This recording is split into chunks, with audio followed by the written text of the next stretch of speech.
Welcome to a favorite hike in Arcata Community Forest. First, how do you get there? Well, if you're coming up Highway 101, take the Arcata 14th Street exit and turn right at the stop sign.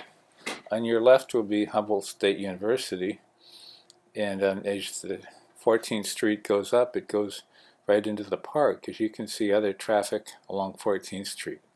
When you see a little park to the right, that's an idea you're there.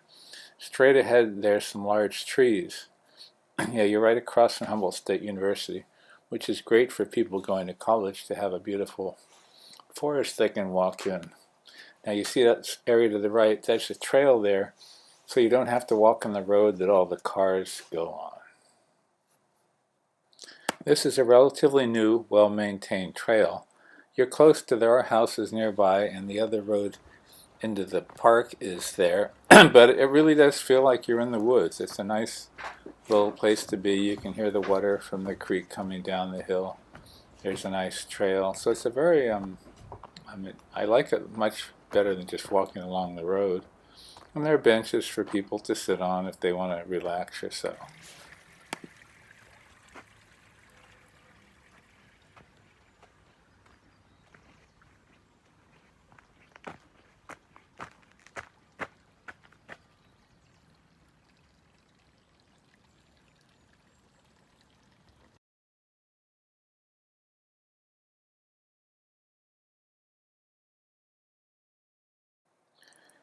As you get to the top of the hill in the big green area, that's Redwood Park. Across the ways there's a lot of kids' things to play on.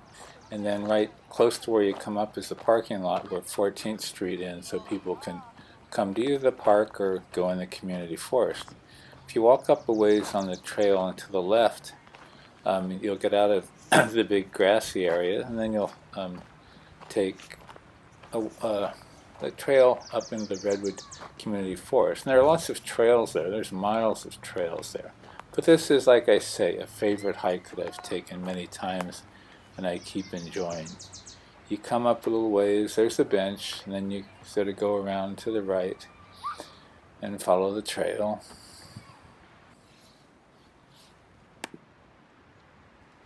Some trails are open to horseback and horseback riding. Many are open to mountain bikes, and most are open to having dogs on a leash with the person they're with.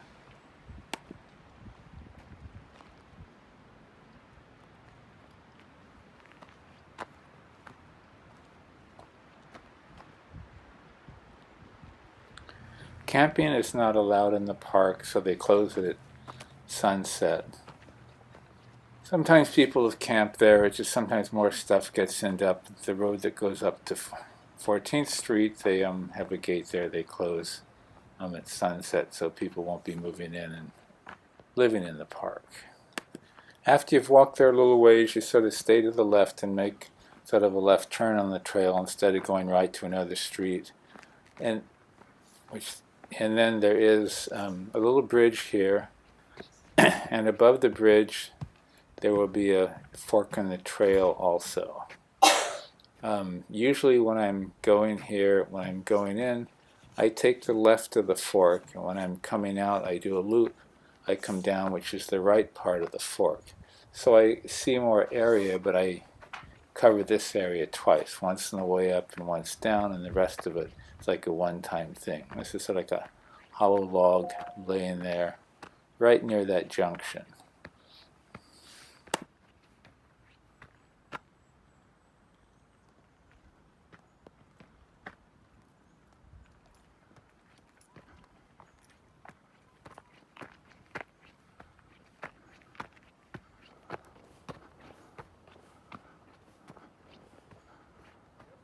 This is where I take the junction to the left.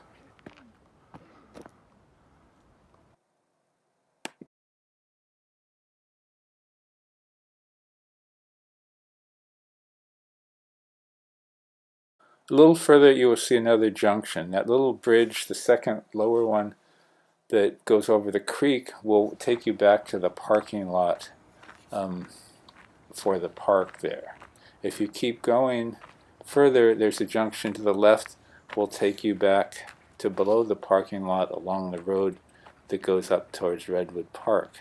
Usually I go to the right though, Trail 3, which goes up a little bit of elevation, and that gives me takes me somewhere else. And when I get to the top of the hill, if I wanted to go back, I could turn left and go to the Government Forest Service building, which is above HSU, and walk down that way to leave. But I'm not going that way. I've done that many times.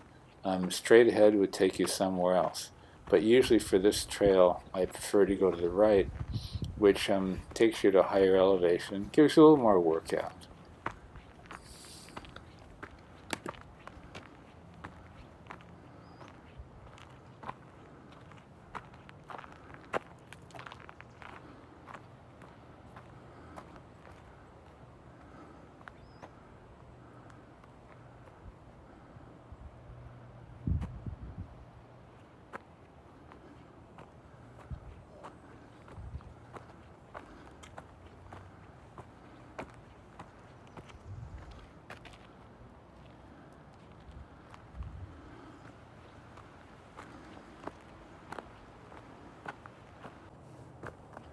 Disc golf. There's a course here. They use frisbee-like things to play instead of golf courses and stuff.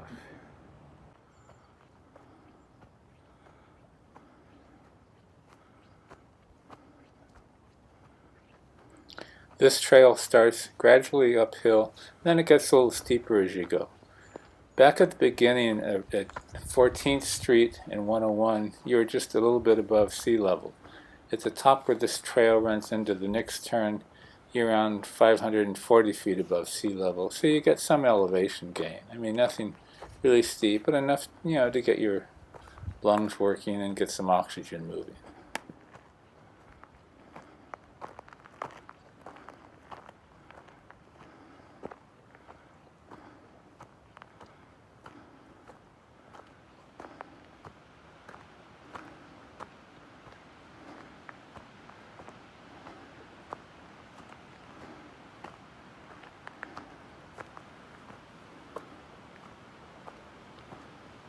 That is a banana slug. And there's a little snake there, as you might find other living creatures in the forest. If you come here in March or the first part of April, you may see a lot of trilliums blooming. A lot of them grow wild here.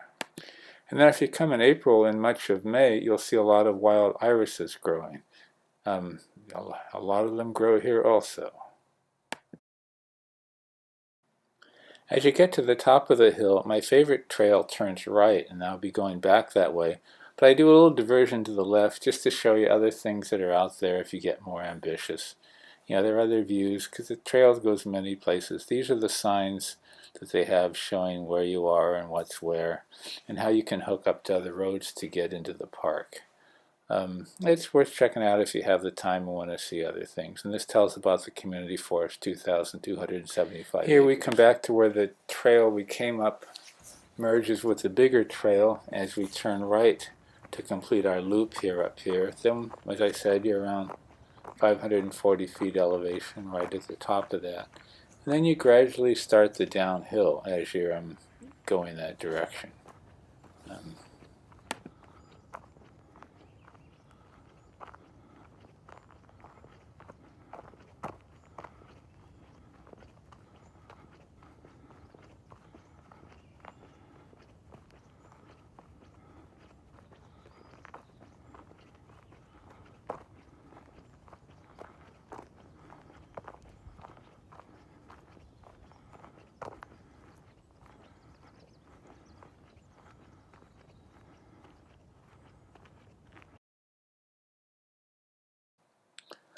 Sights along the trail. It's a nice, beautiful trail. And mountain bikers come on this road. Even they could have trucks for maintenance when they want to. And as you're coming down the trail, you will see a little sign, and then you would turn around and go down a smaller trail, which takes you to the connection with the trail that we came up on the bottom of the hill. So you make that turn and work your way down.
As you get down that trail, you turn left to join the trail you came up to, and then you're merged and you're going back on the same trail from before.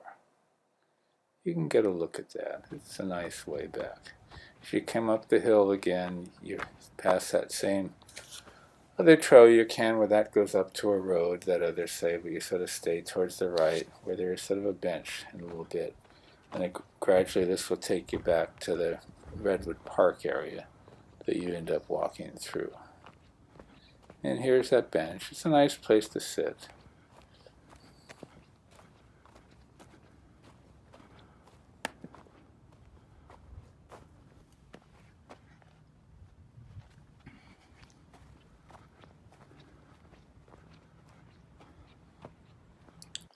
And then we keep going down the trail that we came up on. Many beautiful things to look at.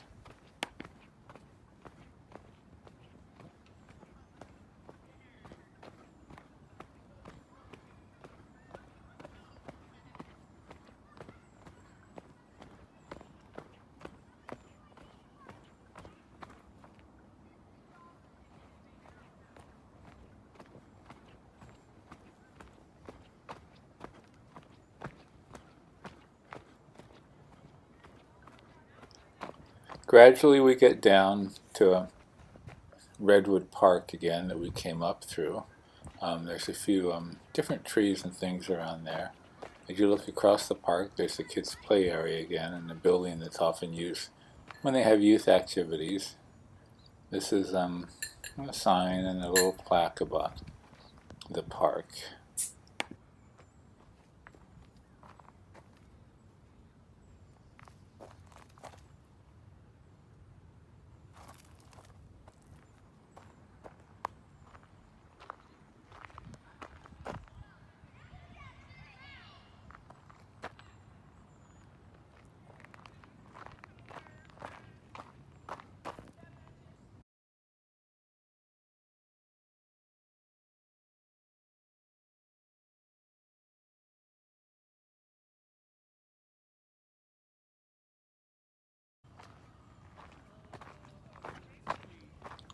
If you head straight down this trail, you get to the parking area where 14th Street ends.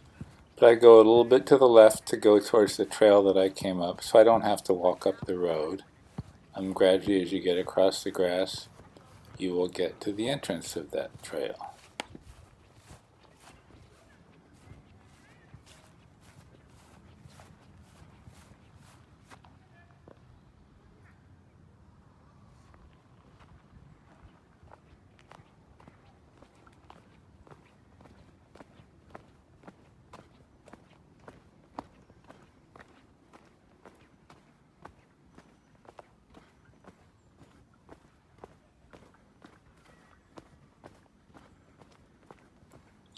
Gradually, you make it down the trail you came up. It's a little steep, then it levels out.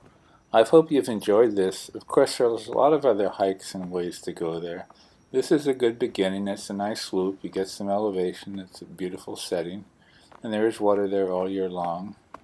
In the winter it can get wet, but it's not bad. I hope you've enjoyed this. If you like, please hit the thumbs up button or the subscribe button, and I'll work on something else for you. I hope you've enjoyed this, and I'll just sort of let this come to an end here. Thanks for watching.